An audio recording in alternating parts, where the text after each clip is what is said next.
ఆయన చెప్పినట్టుగా చెప్తున్నాను సార్ మీ అందరికీ. ఆ రాజమండ్రి ఎదవ నేను చచ్చిపోయినా, మీ అమ్మ చచ్చిపోయినా దాని గాలి కూడా ఈ ఇంటి మీద తాగడానికి వీల్లేదు.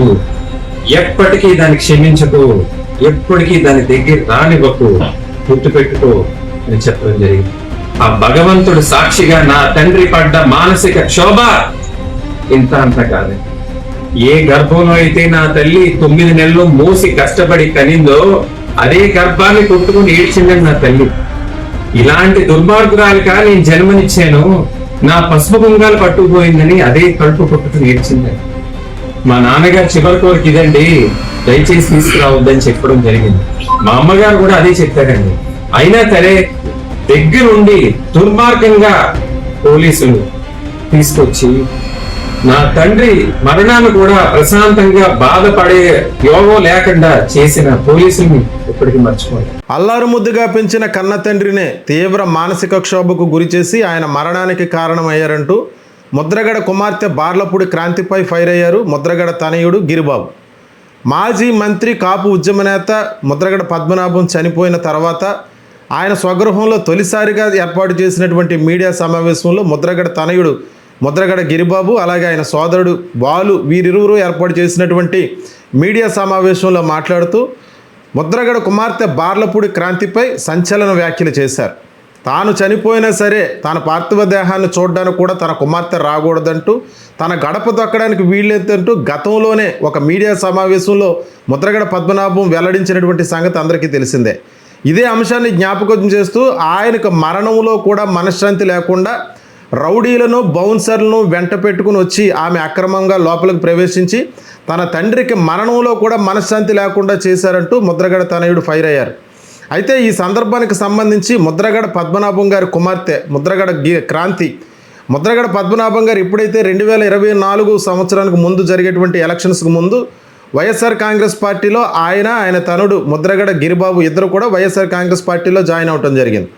ఆ తర్వాత ఆయన పవన్ కళ్యాణ్ పిఠాపురంలో గెలవనివ్వనంటూ ముద్రగడ పద్మనాభం గారు ఛాలెంజ్ చేశారు. ఒకవేళ అదే జరిగితే తన పేరు మార్చుకుంటానంటూ కూడా ఆయన వెల్లడి చేయడం జరిగింది. ఈ క్రమంలో ఆయనకి వ్యతిరేకంగా జనసేన పార్టీ తరపున ముద్రగడ కుమార్తె బార్లపూడి క్రాంతి జనసేన పార్టీలో జాయిన్ అవటం, తండ్రికి వ్యతిరేకంగా రాజకీయాలు చేయటం మొదలప్పటి నుంచి కూడా ఆయన తీవ్రంగా మానసికంగా కృంగిపోయారు.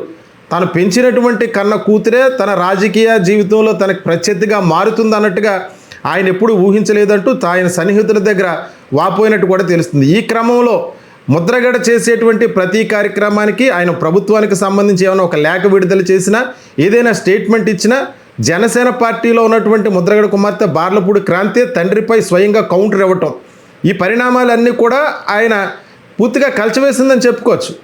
అయితే ముద్రగడ పద్మనాభం గారు 2024 ముందు వైఎస్ఆర్ కాంగ్రెస్ పార్టీలో జాయిన్ అయినప్పుడు పవన్ కళ్యాణ్ ఎందుకు గెలవనని చెప్పారు, పవన్ కళ్యాణ్తో ఎప్పుడైతే ఆయన గెలవనని చెప్పారో అప్పటి నుంచి కూడా కాపు సామాజిక వర్గానికి చెందిన వారు కొంతమంది పవన్ కళ్యాణ్కి సపోర్ట్ చేస్తూ ఆయన ట్రోల్ చేయడం కూడా మొదలుపెట్టారు.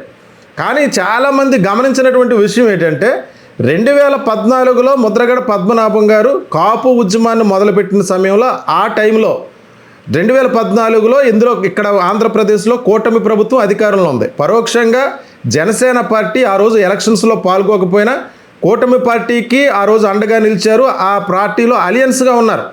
ఆ క్రమంలో ముద్రగడ పద్మనాభం గారు చేస్తున్నటువంటి కాపు ఉద్యమానికి సంబంధించి ఏ రోజు కూడా జనసేన పార్టీ నేతలు కానీ పవన్ కళ్యాణ్ గారు కానీ మద్దతు తెలుస్తున్నట్టుగా ఒక్క స్టేట్మెంట్ కూడా ఇవ్వలేదు. తర్వాత 2016లో జరిగినటువంటి ఉద్యమం తీవ్ర రూపం దాల్చడంతో తునిలో జరిగినటువంటి భారీ బహిరంగ సభ సక్సెస్ అవటం, ఆ తర్వాత అక్కడికి చేరుకున్నటువంటి చాలామంది కాపు నాయకులపై చంద్రబాబు నాయుడు ప్రభుత్వం కేసులు పెట్టడం, తునిలో జరిగినటువంటి రైలు దుర్ఘటన తర్వాత ఇంచుమించుగా 2000 మందిపై కేసులు పెట్టడం, ఈ పరిణామాలన్నిటి తర్వాత వారిపై కేసులు ఎత్తివేయాలంటూ కాపు రిజర్వేషన్కి సంబంధించినటువంటి ఉద్యమాన్ని దశల వారీగా ముందుకు తీసుకెళ్లినటువంటి ముద్రగడ తన స్వగృహంలో నిరాహార దీక్ష చేశారు. ఈ క్రమంలో పోలీసులతో ఇంట్లోకి చొరబడి ముద్రగడ పద్మనాభం గారిని ఆయన కుటుంబ సభ్యులను కూడా పచ్చి బూతులు తిడుతూ ఆయన కుమారుడిపై కూడా లాఠీ చార్జు చేస్తూ ఎంటైర్ కుటుంబాన్ని సెంట్రల్ జైల్లో వేసినటువంటి ప్రభుత్వం ఏదైనా ఉందంటే 2014లో చంద్రబాబు నాయుడు ప్రభుత్వం. అటువంటి చంద్రబాబు నాయుడుతో జతకట్టినటువంటి పవన్ కళ్యాణ్కి ఏ రకంగా ముద్రగడ పద్మనాభం గారు మద్దతు ఇస్తారు? అందువల్ల ఆయనతో విభేదించినటువంటి ఆయన వైఎస్ఆర్ కాంగ్రెస్ పార్టీలో 2024కు ముందు జగన్మోహన్ రెడ్డి గారి సమక్షంలో ముద్రగడ పద్మనాభం గారు, ఇప్పుడు ప్రజెంట్ ప్రతిపాడు నియోజకవర్గానికి వైఎస్ఆర్ కాంగ్రెస్ పార్టీ ఇన్ఛార్జిగా ఉంటున్నటువంటి ముద్రగడ గిరిబాబు, వీరిద్దరూ కూడా జగన్మోహన్ రెడ్డి గారి సమక్షంలో వైఎస్ఆర్ కాంగ్రెస్ పార్టీలో చేరటం జరిగింది. ఏ రకమైనటువంటి పదవులు ఆశించకుండా పార్టీ గెలుపుకు కృషి చేస్తారని ఆ రోజు ముద్రగడ జగన్మోహన్ రెడ్డి సమక్షంలో పార్టీలో జాయిన్ అవ్వడం జరిగింది. ఆ రోజు నుంచి కూడా ఇప్పటి వరకు, ఆయన చనిపోయేంత వరకు కూడా, నెల రోజుల ముందు వరకు కూడా ప్రతి విషయంలో పార్టీలో క్రియాశీలకంగా వ్యవహరించారు. పార్టీలో పిఎస్సి సభ్యులుగా ఉన్నారు. అయితే ఈ పరిణామాల తర్వాత ముద్రగడ కుమార్తె తమకు జనసేన పార్టీకి సంబంధించినటువంటి ఇన్ఛార్జ్ ప్రతిపాడు నియోజకవర్గానికి ఇస్తున్నారని చెప్పి ఆవిడ చెప్పుకోవటం, ఆవిడ పదే పదే ప్రతిపాడు నియోజకవర్గం అంతా కూడా ఆవిడ పర్యటించడం, ఈ పరిణామాల్లో ఆయన ఆరోగ్యం బాగోలేనప్పుడు, అంటే ప్రముఖంగా మీడియా సాక్షిగా అక్కడ ముద్రగడ గిరిబాబు గారు చెప్తున్నారు, 4 సార్లు ఆయనకు ఆరోగ్యం బాగోలేనప్పుడు ముద్రగడ కుమార్తె బార్లపూడి క్రాంతి ఆయన కలవడానికి ప్రయత్నం చేశారు. ఒకటి కాకినాడలో మెడికవర్ హాస్పిటల్లో చికిత్స పొందుతున్న సమయంలో ఒకసారి ఆయన కలవడానికి ట్రై చేశారు, కానీ ఆయన స్పృహలో లేకపోవడంతో కుదరలేదు. తర్వాత యశోద హాస్పిటల్లో ఒకసారి కలవడానికి ట్రై చేశారు. వచ్చినప్పటికీ ఆయనకి ఇష్టం లేకపోయినా బలవంతంగా వచ్చిన ఆమెతో తన తండ్రి ఏ రకంగా మాట్లాడారో ఆమెనే కనుక్కోండి అంటూ కూడా ముద్రగడ తనయుడు తెలియజేయడం జరిగింది. తర్వాత సింధు హాస్పిటల్లో స్పృహ లేని టైంలో ఒకసారి వచ్చారు. చివరిగా ఆయన చనిపోయిన తర్వాత బౌన్సర్లను, రౌడీలను అడ్డు పెట్టుకుని బలవంతంగా లోపలికి వచ్చారంటూ, ఆయనకు మనశ్శాంతి లేకుండా చేశారంటూ ముద్రగడ కుమార్తె బార్లపూడి క్రాంతిపై ఫైర్ అయ్యారు ముద్రగడ గిరిబాబు. కన్న తండ్రిని, తన కడుపు చించుకుని పుట్టినటువంటి తల్లిని కూడా తీవ్ర మానసిక క్షోభకు గురి చేశారు. రామలక్ష్మణ్ లాంటి సోదరులు కూడా దూరం చేసుకుని, ఒకవేళ ఆమె రేపు ప్రొద్దుట పోటీ చేసి ఎమ్మెల్యే అయినా ఆమె ఏమి సాధిస్తుంది? ఇటువంటి కుటుంబం యొక్క పరువుని, ముద్రగడ పద్మనాభం గారు వంశం నుంచి 300 సంవత్సరాలుగా నిలుపుకుంటున్న పరువునంతా కూడా ఆమె బజారుకి ఇచ్చారంటూ ఈ సందర్భంగా మీడియా సాక్షిగా తెలియజేయడం జరిగింది.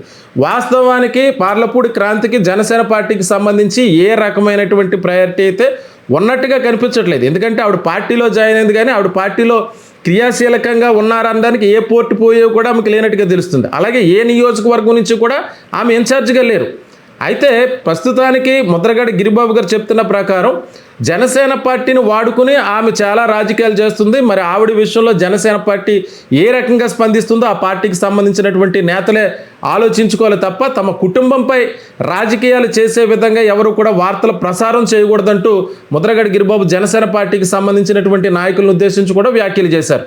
ఈ సందర్భంగా బార్లపూడి క్రాంతిని తన తండ్రిని చూడడానికి కూడా ఆ రోజు అడ్డుకున్నారంటూ, వైఎస్ఆర్ కాంగ్రెస్ పార్టీ నేతలు అడ్డుకున్నారంటూ, క్షమించాలి, తెలుగుదేశం పార్టీకి సంబంధించినటువంటి అనుకూల మీడియాలో రాజకీయం చేస్తూ, ఆయన మరణాన్ని కూడా రాజకీయం చేస్తూ వార్తలు ప్రసారం చేసినటువంటి నేపథ్యం చూసినట్లయితే, ఆ రోజు ప్రముఖంగా ఈరోజు ప్రెస్ మీట్లో ముద్రగడ గిరిబాబు గారు స్వయంగా చెప్తున్నారు, ఆమె రావడానికి ముందు పెద్దాపురం డిఎస్పీ గారు తమ కుటుంబాన్ని వచ్చి కలిస్తే మా తండ్రి గారి యొక్క చివరి కోరిక ఇది, అందువల్ల ఆమె ఇక్కడికి రావడానికి మేము వీరలేదండి, ఆయనకు మనశ్శాంతి కావాలంటే, ఆయన ఆత్మ శాంతించాలంటే ఆవిడ ఇక్కడ అడుగు పెట్టకూడదు, కాబట్టి ఆవిడని రావడానికి వీరలేదని మేము చెప్పినా సరే పోలీసులు దగ్గరుండి, అలాగే ఆమె రౌడీలతోటి బౌన్సర్లతోటి బలవంతంగా ఇక్కడ ప్రవేశించారన్నట్టుగా ఆయన చెప్తున్నారు. వాస్తవానికి ఆ రోజు వైఎస్ఆర్ కాంగ్రెస్ పార్టీకి సంబంధించినటువంటి నేతలు ఎవరు అడ్డుకోలేదు. ముఖ్యంగా కుటుంబ సభ్యులే, ముద్రగడ కుటుంబ సభ్యులందరూ కూడా ఆమె రాకను పూర్తిగా వ్యతిరేకించారు. ఆయన మరణానికి కారణమైనటువంటి వ్యక్తిని నీవు మళ్ళీ ఏ ముఖం పెట్టుకుని ఇక్కడికి వచ్చావంటూ సాక్షాత్తు ముద్రగడ భార్య, ఆయన కుమారుడు, మిగిలిన బంధువులందరూ కూడా ఆమెను అడ్డుకోవడం జరిగింది. అక్కడ ఉన్నటువంటి ముద్రగడ అభిమానులందరూ కూడా ఆయన మరణానికి పూర్తిగా కారణం ఈమెను అక్కడి నుంచి తక్షణమే తరలించాలంటూ అక్కడ వాళ్ళందరూ కూడా గొడవ చేయడంతో పోలీసులు ఆమెను బయటకు తీసుకురావడం జరిగింది. కానీ అప్పటి నుంచి కూడా ముద్రగడ కుమార్తెకు కన్న తండ్రిని చివరి చూపు కూడా చూడనివ్వకుండా చేశారంటూ ఆయన మరణాన్ని సైతం రాజకీయం చేస్తూ వార్తలు వస్తున్నటువంటి నేపథ్యంలో ఈరోజు ముద్రగడ గిరిబాబు ప్రెస్ మీట్ వేదికగా జరిగినటువంటి విషయాలన్నిటిని కూడా వెల్లడించడం జరిగింది. ఎట్టి పరిస్థితుల్లోనూ బార్లపూడి క్రాంతి ముద్రగడ కుటుంబంతో ఇప్పటికీ కలవలేరని, తన తండ్రి యొక్క మరణం తమ కుటుంబాన్ని చీకట్లోకి నెట్టివేసిందని, ఆయనకు మరణానికి కారణమైనటువంటి వ్యక్తిని ఎప్పటికీ కూడా మేము కుటుంబంలో చేర్చుకోమంటూ ఈ సందర్భంగా మీడియా సాక్షిగా ఆయన తెలియజేస్తూ, తన తండ్రి మరణం తర్వాత తమకు అండగా ఉన్నటువంటి 2 తెలుగు రాష్ట్రాల్లో ఉన్నటువంటి రాజకీయ నాయకులు, అలాగే ప్రముఖులు ఎంతమంది అయితే అండగా తమ కుటుంబాన్ని పరామర్శించి వాదార్చడానికి వచ్చారో వాళ్ళందరికీ కూడా కృతజ్ఞతలు తెలియజేశారు.